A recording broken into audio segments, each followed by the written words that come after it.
Já jsem tady s panem Petrem Stružkou, který tady dělal, co jste tady dělal?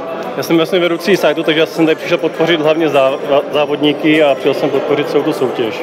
Tak tuto soutěž děláme už několikátý rok, děláme jako pravidelně každý rok, vlastně tady na Masarykově univerzitě už je podruhé. Samozřejmě soutěž se mi líbí, je tady vidět, že opravdu lidi o to mají zájem, studenti snaží se. Je vidět, že je to těžká soutěž, že spousta týmů třeba nedojeli, že spousta týmů měli své technické problémy, i když na tom pracovali celý rok, takže určitě soutěž to je dobrá pro studenty. Určitě hodnotím kladně, že je to něco navíc, co dělají kromě svého studia, takže určitě bych sem chtěl poděkovat týmům, kteří se zúčastnili a zároveň bych chtěl vyzvat i ostatní, kteří třeba jako se tohle video uvidí, aby se nad tím zamysleli a zkusili třeba příští rok udělat tým a přijít taky znova.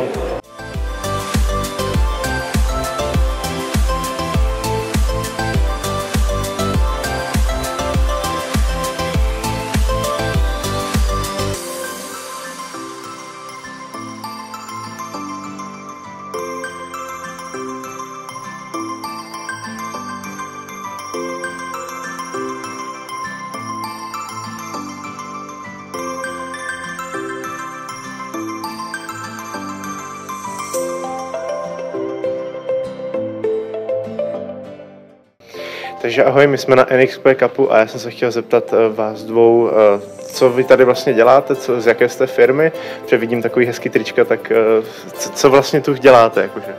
Tak my sme zamestnanci NXP priamo a vlastne reprezentujeme tu Young komunitu, ktorá je komunita mladých ľudí vo firme, ktorá ich spája a podporuje.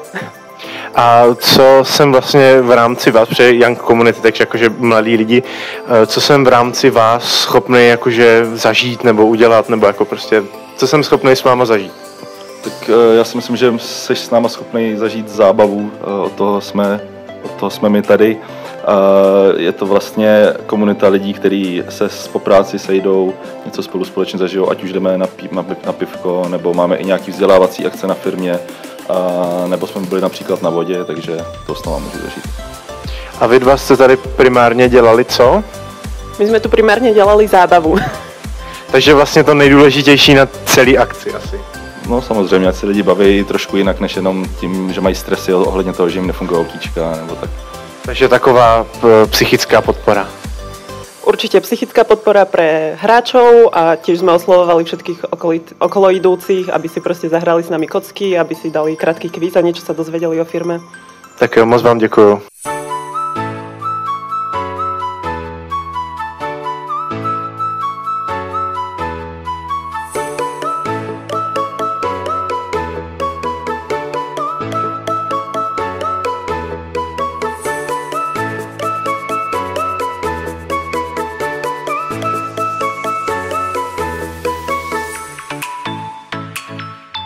Já jsem Richard, tohle je naše Pendolino a jsme z Vysoké školy báňské z Ostravy.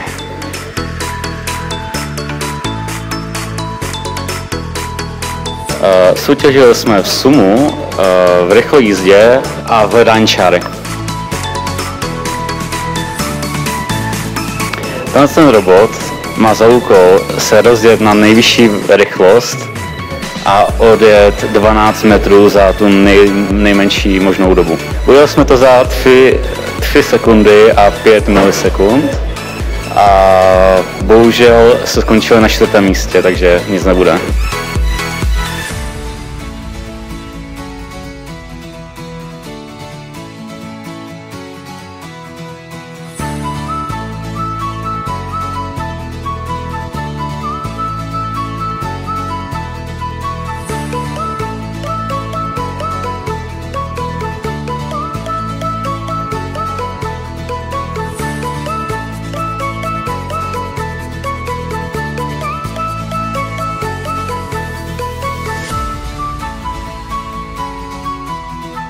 To jest żubr, jest całkowicie zbudowany z klocków Lego. Jest w środku zaprogramowany przez płytkę Arduino. Jest zasilany przez silniki oraz baterię LiPo 12V litowo-jonowo-polimerową. jest rozłączony, to ci go nie pokażę, chyba że bardzo chcesz, to bym się postarał ci go pokazać. Cała budowa obudowy zajmowała miesiąc, a budowa urządzenia w środku, elektronika i program 1,5 miesiąca. Co on umie, dobra, on potrafi jeździć, ma kamerkę z przodu IA. Ta kamerka, jeżeli będzie włączona, jeżeli kliknę guzik, to się nauczy jakiegoś przedmiotu, czyli dam pięść, kliknę guzik, nauczy się pięść. Jeżeli przesunę pięść do przodu, on pojedzie za pięścią do przodu. Jeżeli pięść się przysunie bliżej do kamerki, to on cofnie się. Jeżeli zobaczy, że skręca, to pojedzie w prawo i tak dalej, i tak dalej.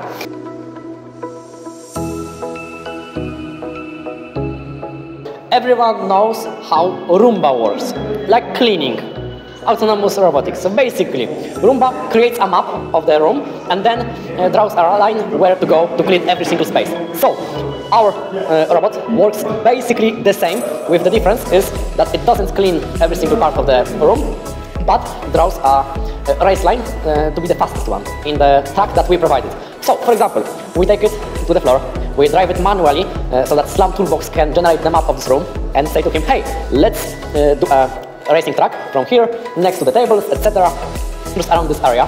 Then, mathematically, the program draws race line optimization, so that basically you drive fast when you have, for example, right corner, like this.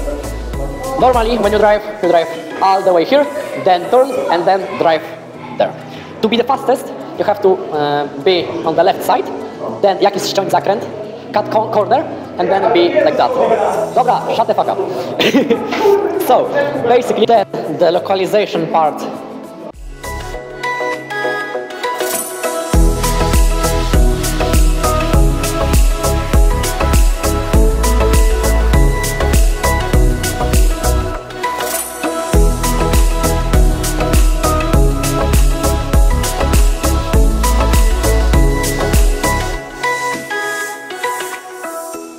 Právě jsme tady s panem Petrem Hubinským, který je zde již nejstarším účastníkem a vlastně tady ví všechno, co se tady odehrálo. A já bych se ho rád zeptal, jestli se mu dnešní akce líbila, jestli je spokojený s tím, jak vypadala a jestli bude i příští rok. No, prvá vec, čo musím povedať, je, že táto súťaž mala vždy slušnú účasť, ale cez COVID samozrejme to všetko išlo preč, pretože ročník bol dokonca dištančný. Potom druhý, tretí rok sa to postupne nejak zviechalo a teraz už sme v rokoch, aj tento, aj minulý, kedy už sa to vrátilo, dá sa povedať, do normálu z hľadiska počtu účastníkov. Páči sa mi, že sú tu decká, sú tu stredoškoláci, sú tu rodičia aj s tými deťmi, čo súťažia, aj sa len prišli pozrieť. Myslím, že je to tak, ako má byť.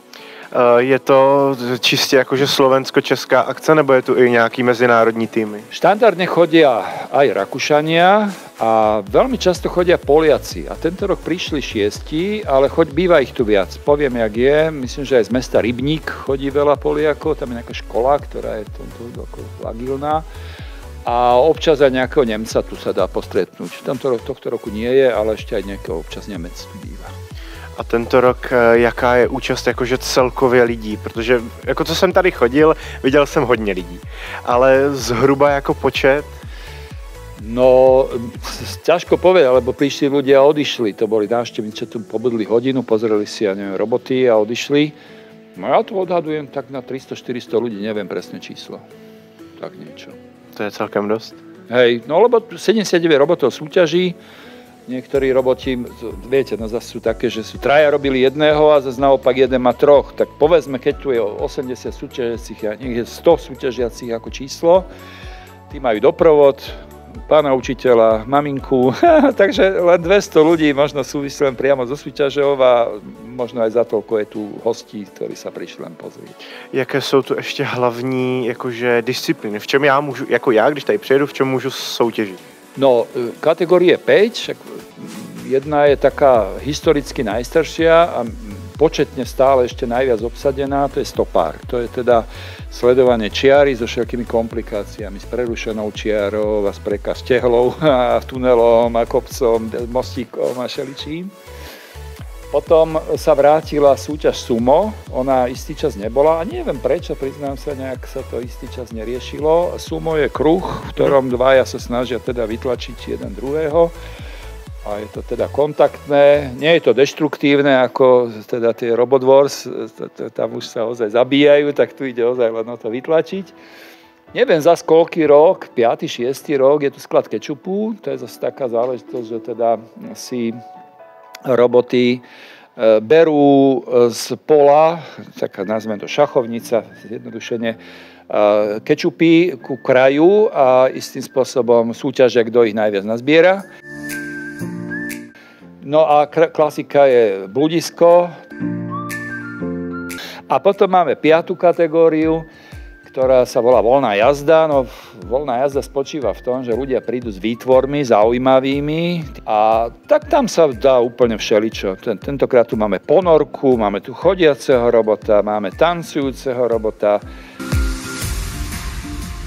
Právě se nacházíme u disciplíny freestyle a já jsem tady za mě z jednoho z nejzajímavějších projektů, jmenuje se to Plantuino, ale já bych rád, kdybys mi o tom něco řekla, co to vlastně je, protože vypadá to hezky a to je tak všechno, co já o tom můžu říct. Jako. Dobre, tak na začiatok by som si povedala, že je to vlastne projekt, ktorého cieľom je spájať technológiu s prírodou a teda rásť spolu. Aby teda technológia rásla spolu s tou prírodou. A vlastne teda je to projekt, ktorý základnou teda súčiastkou je Arduino Uno, ale z toho máme vlastne aj senzor vody, ktorý nám vlastne meria tú vlhkosť tej pôde, vlastne tej rastline. Ja to mám vlastne aj takto, tej rastline ten senzor a on mi vlastne tie dáta všetky dá do Arduina Uno, do tej dosky, čo je vlastne taký mikropočítač a tam sa mi spracujú tie dáta, ktoré potom vlastne vyšle tomu displeju. A na tom displeji potom môžeme vidieť hodnotu tej vlhkosti. Vieme to tam dať aj v percentách, aby teda človek vedel, že koľko percent tej vlhkosti tam je. A takisto potom tam máme vlhkosť a tam napríklad, ja som to naprogramovala tak, aby ste mohli vidieť, či je dostačujúca, mierna alebo vysoká. A vlastne, ale dá sa to ešte projekt tento rozšíriť na nejaké zavlažovanie, s nejakými motormi, kde bude ten prívod tej vody, alebo ešte napríklad dať tam nejaký senzor zvuku, že zabzučí nám to, keď treba poliať. Takže je to veľmi také komplexné a toto je iba taký základ, by som povedala. Takže kdybych si to pořídil jakože domů, tak by mi to mohlo snímat, jestli mám třeba zalít kytku nebo ji třeba dát na sluníčko, aby víc vyschla. Áno, to je vlastne taký, že cieľ vyslovene, lebo myslím si, že veľa ľudí s tým má problém, vrátane mňa, takže áno, áno.